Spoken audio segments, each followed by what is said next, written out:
Alright guys, welcome back. Central Florida Prepper here. Sorry I had to take a couple of days off, guys. We had some family things go on here. I already talked about we had a passing in our family. So I had to go take care of some things. I'm back home now. I'm alright. Family's doing good. But yeah, it's one of those things of life. People move on. Alright, so today we're going to go ahead and it's actually one of our older videos that I did a while back. Actually, it's been over 6 months ago. I was showing you what we had put in our Faraday cages, our homemade Faraday cages, and we've upgraded our systems to a different type of Faraday box. Now these have been tested by radio, and yeah, they do provide enough interference where you're not going to get a transmission in or out of the box. Basically, you set a radio in, we put a camera inside that's recording so we can hear if the audio is transmitting and receiving, and we've also done a regular radio in there with the radio mic'd up so we can hear the radio playing on the inside. When we seal it up, if there's no sound coming out, we're good. So yeah, it's not the top end Faraday cages, but it is a do-yourself one, and it does give some protection to your electronics. So today we're going to go ahead and open this one up. I'm going to show you what we have stored inside. Some of the stuff is the same as before, but we've added quite a bit more to it this time. So yeah, stick around. Okay guys, so as you see, we have updated one of our Faraday cages. I went ahead and peeled off all the exterior aluminum and all that good stuff there. This actually is a styrofoam material on the inside to the base, but I had to strip it all down just to get inside of it. Let's go ahead and go over what we got here. I can keep the lid open. Well, first, we have an extra charge controller for our solar system. Now we keep, and it's vacuum sealed. Down here with the humidity, I just seal up all electronics with vacuum seal before I store them. That way they don't get corroded and all that good stuff. Alright, so we do have a small solar system charging system. These are all vacuum sealed too. This is a digital camera, memory card, battery for it. I never store the batteries with the system, so I always pull them out. It just helps with the corrosion. The reason why we had the digital camera is in case I have to recon something, because my memory is not the best. I can actually take photographs of it and have it for record. I have shown these in the past. This is the LED Zmoon lighting.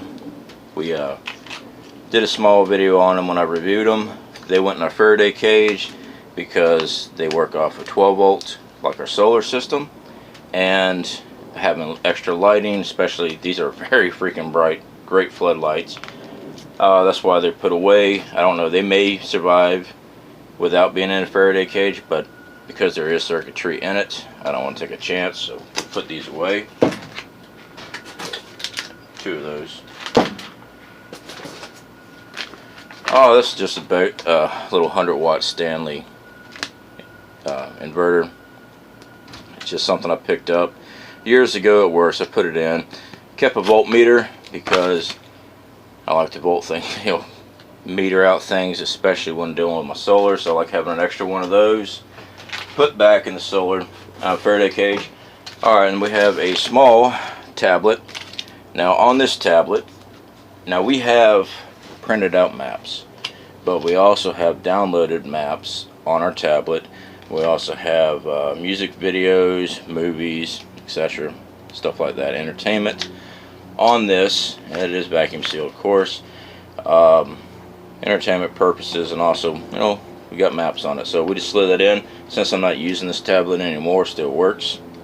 Went ahead and put it in. It is an older tablet, so the performance on the internet is not the best. So that's why we just downloaded everything on it and tucked it away. Charging stations. These are for our radios, and that is a charging station for the digital camera. And all these will work with our 12-volt system. Batteries and earpieces for our radios. Extra Ziploc bags. I just threw those in there so that I could always put the electronics back in some type of waterproofing when needed. We have our AGPTek solar lantern. I don't even know if this thing's even charged right now. Oh yeah, it is. Went ahead and put that back. That way we have it. We have another one in the house, but I wanted one in the Faraday cage just in case. The charging system for it and everything is in the Faraday cage, so it's all together. There's our two-way radios. Of course, they are stripped down. Batteries have taken out. Those were already showed those, I believe. Yeah. And that way there's just no corrosion in there while it's sitting in the Faraday cage. This is our little bing bong system I talked about before. It's a little motion sensor. This thing actually works very well. Like I said, we've gotten over almost 70 yards between the receiver, and basically we set this up around the house, especially our blind spots. Alright, this is one of our inverters. This is a Harbor Freight inverter, Centec. I believe it is 400 watt, 800 watt peak. Works really well. We've had this in for about 2.5 years now, and it does work, so I wanted to put it away. Nice having backups. Now this is not our night vision. It's just all my electrical wiring and stuff like that I need for everything here. That way I just have everything together. Do you have to put your wiring in Faraday cage? Probably not. But like I said, all these wires have a purpose. They go with everything that I pulled out. So just keep it all in one spot. It's just easier for me to put it in a box and throw it in the Faraday cage. Alright, so we've got another inverter. It's the 1500 watt, 700 watt continuous, 1500 watt peak. It works very well for what we use here at the house. So that went into the Faraday cage. That is our night vision. Went ahead and packed extra batteries with it because it does use the 2 AA's. Now this is the same night vision I showed the generation 1 on some previous videos. I just did a little video with that. That went in a Faraday cage. I want to be able to see at night, so I want to protect that. So that goes in the Faraday cage. And a portable DVD player.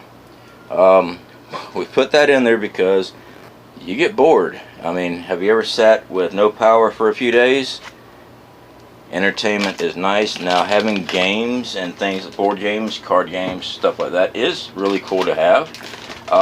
But having a DVD player that works, and we do have the wire and everything for it to charge it up with just our 12-volt systems.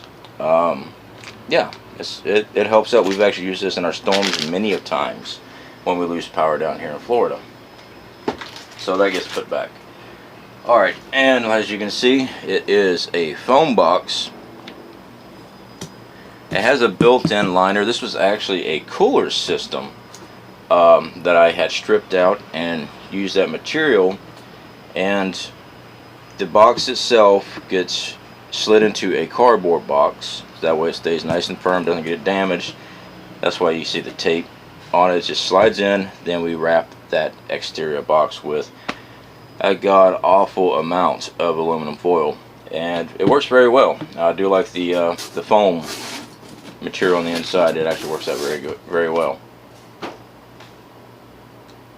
Alright, that is what we have in that Faraday cage. Now we have other Faraday cages that we store electrical wire in. Now, do you have to store your electrical wire in Faraday cages? From my research, no.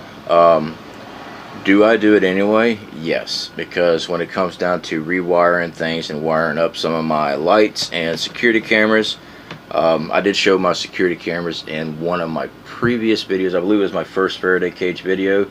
We have cameras and stuff for after the power goes out, we can hook up our systems and still have feed coming into our house so we can watch our yard. I believe it was a camera system that we actually bought from Harbor Freight. It comes with 2 little cameras and a monitor station. It's like 80 bucks for it, but yeah, we got that in another cage. Being able to see at night, being able to watch your yard, motion detectors, things like that. Very ideal if you are planning to bug in, because you want to know who's creeping around your home. Alright, so things with the channel here. One, I do apologize for being late with the video. It's been a couple days since I've made one. Like I said, had a lot of things going on. I do appreciate all the prayers and well wishes that came my way by the community tab posts, the emails I got, some of the chats and stuff I was on other people's channels. I do appreciate it. It means a lot. I was fortunate enough that I was able to get out there for a day, and I was able to come back home. When I was back home is actually when she passed. I'm not gonna get into all that. I just want to say thank you all for the support and love that y'all sent our way to our family. Also, wrap my thought, try to figure out what I was fixing to say. Sorry about that. Get some good old coffee. Also, we do still have to do our video for our legacy food review on the enchilada rice and beans.